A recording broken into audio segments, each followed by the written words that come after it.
Hello friends, स्वागत है आपका हमारे यूट्यूब चैनल पर जिसका नाम है बीएड क्लासेस। और आज हम करने वाले हैं मैथ्स का लेसन प्लान। तो मैथ्स के लेसन प्लान में आज हम करेंगे घन व घनमूल। ये हमारा टॉपिक रहेगा आज का। तो सबसे पहले हम इसमें लिखेंगे सामान्य उद्देश्य। तो पहला है छात्रों में गणित विषय के प्रति रुचि उत्पन्न करना, छात्रों में बौद्धिक तथा तार्किक क्षमता का विकास करना, छात्रों द्वारा समस्याओं को हल करने में उनकी गति में वृद्धि करना, छात्रों का व्यवहारिक रूप से गणित का ज्ञान कराना, छात्रों की मानसिक क्षमता का विकास करना। तो ये हो गए हमारे सामान्य। इसके बाद लिखेंगे हम विशिष्ट उद्देश्य। तो इसमें लिखेंगे ज्ञानात्मक उद्देश्य, बोधात्मक उद्देश्य और प्रयोगात्मक उद्देश्य। ज्ञानात्मक उद्देश्य में हम लिखेंगे छात्र घन व घनमूल की अवधारणा को जान सकेंगे। बोधात्मक उद्देश्य छात्र संख्याओं के गुणनखंड आसानी से निकाल सकेंगे। प्रयोगात्मक उद्देश्य छात्र अभाज्य गुणनखंड विधि का प्रयोग कर वर्गमूल निकाल सकेंगे। इसके बाद आ जाता है पूर्व ज्ञान। पूर्व ज्ञान में लिखेंगे छात्र गुणा, अभाज्य गुणनखंड आदि की सामान्य जानकारी रखते हैं। फिर सहायक सामग्री, चार्ट और पॉइंटर आदि। अब छात्र अध्यापिका क्रिया में लिखेंगे प्रस्तावना। छात्र अध्यापिका प्रस्तावना हेतु निम्न प्रश्न पूछती है। तो पहला प्रश्न है हमारा, कुछ प्राकृतिक संख्याओं के नाम बताइए। तो बच्चे बताएंगे 1 2 3 4 5 6 7 8 आदि। यदि हम 6 की 3 बार गुणा करें तो कौन सी संख्या प्राप्त होती है। तो बच्चे बताएंगे 6 की 3 बार गुणा करने पर 216 प्राप्त होता है। संख्या 216 के अभाज्य गुणनखंड बताइए। तो बच्चे बताएंगे 2 गुना 2 गुना 2 गुना 3 गुना 3 गुना 3 होंगे।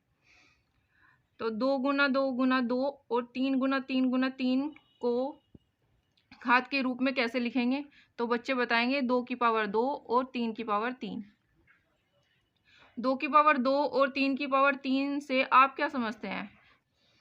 तो ये बच्चों के लिए समस्यात्मक प्रश्न हो जाएगा। इसके बाद आता है उद्देश्य कथन। तो उद्देश्य कथन में हमें लिखना है 2 की पावर 2 को 2 का घन कहते हैं और 3 की पावर 3 को 3 का घन कहते हैं। छात्रों, आज हम घन और घनमूल का विस्तृत अध्ययन करेंगे। अब लिखना है प्रस्तुतिकरण। छात्र अध्यापिका छात्रों से निम्न विकासात्मक प्रश्न पूछती हैं। पहला प्रश्न है 2 की पावर 3 और 3 की पावर 3 से क्या तात्पर्य है। फिर छात्र क्रिया में लिखेंगे छात्र चिंतन करते हैं।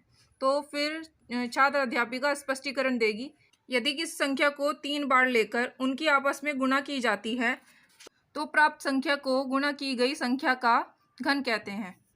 उदाहरण हम ले लेंगे 2 गुना 2 गुना 2, 2 की पावर 3 बराबर क्या आ जाएगा, 8 आ जाएगा। ऐसे ही हमें और एग्जाम्पल लेने हैं। 3 गुना 3 गुना 3, 3 की पावर 3 बराबर 27। 4 गुना 4 गुना 4, 4 की पावर 3 बराबर 64।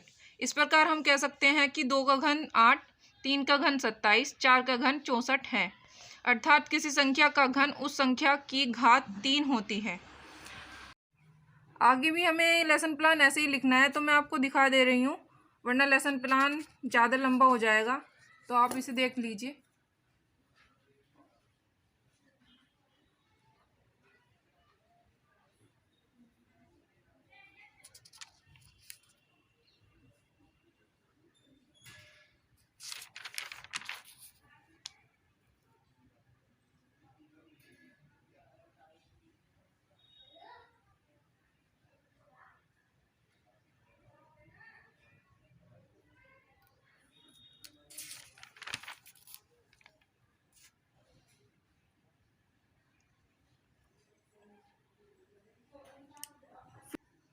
अब लिखेंगे हम समापन कथन।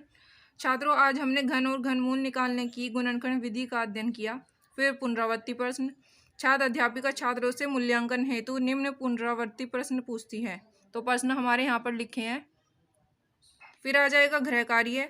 छात्र अध्यापिका गृह कार्य में लिखे प्रश्न बोर्ड पर नोट करती है और प्रश्न हमारे इधर लिखे हैं, ये देख लीजिए आप।